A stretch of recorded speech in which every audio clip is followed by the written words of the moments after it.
Perkenalkan, nama saya Lorancana Julaita, NIM 2020-310025. Di sini saya akan menjelaskan tentang teori pembangunan Perang Dunia Ketiga. Perang Dunia Ketiga munculnya sebelum era modern, tepatnya pada abad 18 atau abad pencerahan. Pada pemikir abad pencerahan di Eropa, pada saat itu melihat kondisi masyarakat di lingkungan yang mengalami masa-masa sulit dengan indikator kualitas hidup yang kelaparan akibat terjangkaunya harga pangan.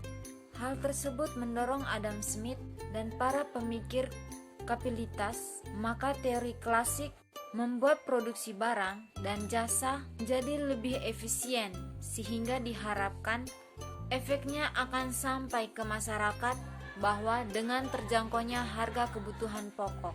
Yang berikut tahap pembangunan. Ada 5 tahap pembangunan. Yang pertama, masyarakat tradisional. Yang kedua, prakondisi untuk lepas landas. Yang ketiga, lepas landas. Yang keempat, bergerak kedewasaan. Yang kelima, zaman konsumen massa yang tinggi. Bagi negara-negara dunia ketiga, persoalannya adalah bagaimana kita bertahan hidup atau bagaimana kita meletak dasar-dasar ekonominya supaya bisa bersaing di pasar internasional. Sedangkan bagi negara-negara adikuasi, persoalannya adalah bagaimana kita melakukan ekspansi lebih lanjut bagi kehidupan ekonomi yang sudah mapan. Pendekatan yang dipilih pada akhirnya bergantung pada pengaruh negara-negara maju melalui bantuan-bantuan maupun tekanan geopolitik.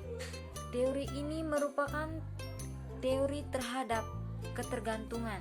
Teori ini juga sering disebut sebagai teori pasca ketergantungan. Di dalam teori ada beberapa sistem teori. Yang pertama, teori sistem dunia. Yang kedua, teori artikulasi. Pada perkembangan teori pembangunan, teori mempunyai keberagaman pendekatan yang memberikan kritik satu dengan yang lain.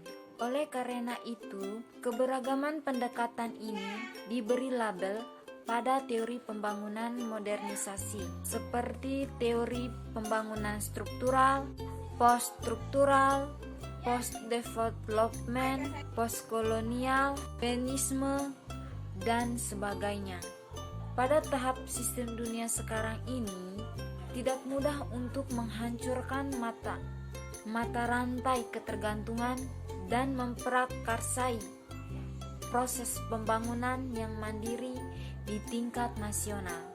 Pengalaman besar negara dunia ketiga memberi nilai tambahan bagi tesis yang menyatakan bahwa mereka suka atau tidak tetap merupakan bagian dalam perekonomian menurut para teoretikus sistem dunia. Pada dasarnya pembangunan itu soal mengubah posisi struktural dari sepinggiran. Kemungkinan yang secara komparatif terbuka bagi sedikit negara perubahan sejati akan meniscayakan transformasi sistem dunia ke dalam suatu pemerintahan dunia yang sosial, sebuah proses yang memang sangat jauh. Ada perubahan utama antara pendekatan sistem dunia dengan konsep sirmasis kontemporer tentang pembangunan dunia, yaitu antara pendekatan sistem dunia dengan konsep sirmasis kontemporer